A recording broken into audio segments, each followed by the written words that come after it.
So I just finished playing something like 2 hours of Hi-Fi Rush. I'm gonna share with you what I think about the game so far. It's not a review because I didn't finish the game yet, of course.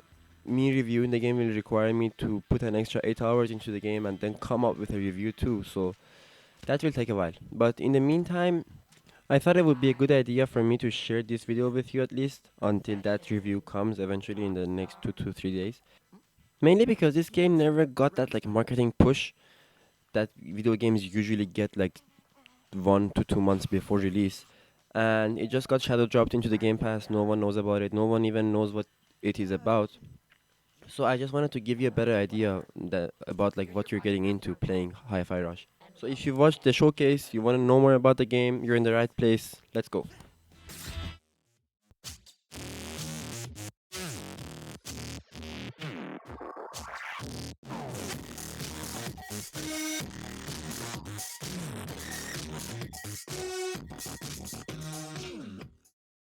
So let me get a few things out of the way before we get going. Number one, I'm not gonna talk about the story in this video, not because I think the story is bad or good. Number one, because I don't think you play these kind of games for their story or narrative or their writing. And number two, because I didn't finish the game yet, so I don't think I'm entitled to talk about this story before I actually finish a game. Okay, number two. The second thing being, I'm not allowed to share any of the soundtracks of the game with you because there are licensing issues apparently. In fact, at the beginning of the game, there's a prompt that warns you about these licensing issues and offers a streamer mode, which I think is a welcome thing. But I wanted to experience the game the same way that an actual player does, so I can actually tell you about my experience better. But I can tell you if I think they're good or bad. So with this being said, we can get into it. Let's go. The tonation of the colors, the movement of the characters, the animation, everything looks tremendous. And since it's a rhythm game, then you're also treated with a lot of good soundtracks, a lot of good music. All the characters are voice acted too, so you don't have to read through like I don't know loads and loads of prompts. They actually talk to you. The game is well voice acted. Performance wise, I didn't face a single bug. I didn't face in the first 2 hours at least. I didn't face a single bug. I didn't. The gameplay runs at a smooth 60 frames per second, and the cutscenes, the anime parts, are capped down maybe 20 or something, but that's done on purpose, of course. Maybe because the game wasn't pushed that hard by Xbox's Microsoft team, marketing team. It might give you an idea of like, okay, this is a small game. This game doesn't matter that much. They didn't work that hard on this game. I think in length is about 10 hours, but also like the environments that the game puts you in are pretty. I'm not. It's not huge. I'm not saying like you're gonna be like put in these open world spaces like that level in Last of Us Part Two. It's not that huge, but it's pretty diverse. You're also treated with a lot of platforming. You have your normal like single jump, double jump, and then dash.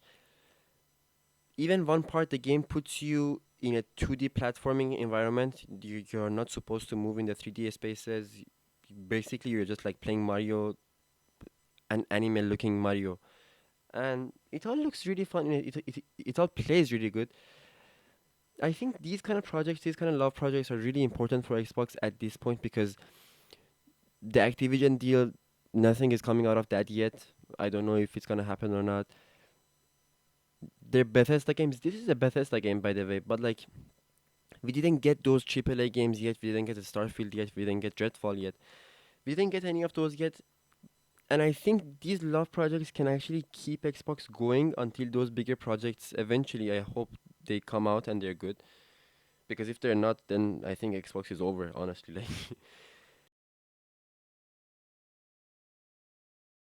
another very important factor when it comes to these smaller love projects, new IPs, which are made with Xbox's budget, Xbox's leadership, Xbox's approval, is that Xbox bought all these big studios, big companies, big developers. They formed the initiative, for example. But so far, they have not made anything with them on their own. So, for example, of course, Starfield is gonna come soon. Redfall got a release date a few days ago.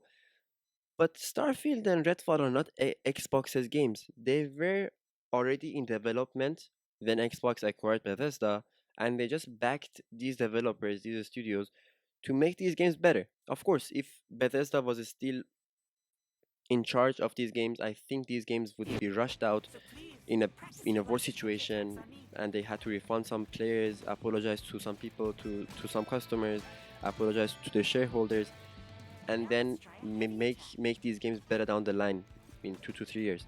Of course, Xbox is helping them release better games.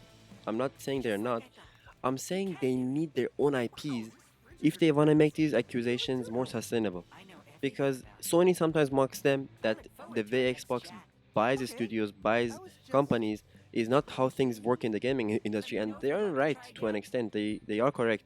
Just look at Google Stadia, look at Amazon Gaming. They are correct to an extent, but if Xbox actually starts to use the talent in these studios to make their own IPs, like Hi-Fi Rush, like the Pentiment, like Grounded, for example, then they can actually claim, okay, these games are made in our era, these games are made by our budget, these games are made by our leadership.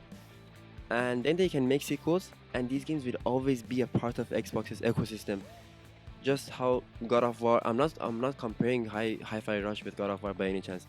I'm just saying when Uncharted 1 came, it was not as big as it is today.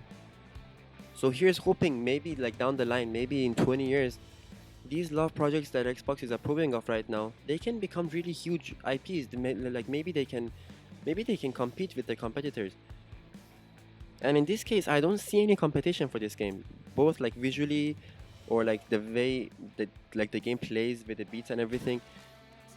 So yeah, here are my thoughts about this game and what it actually means for Xbox to make these new IPs with these new studios that they acquire.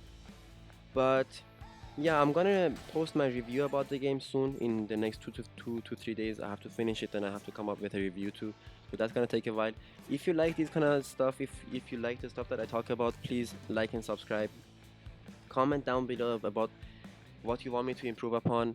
I just started this, so please help me out. And yeah, have a good day. Take care. Bye bye.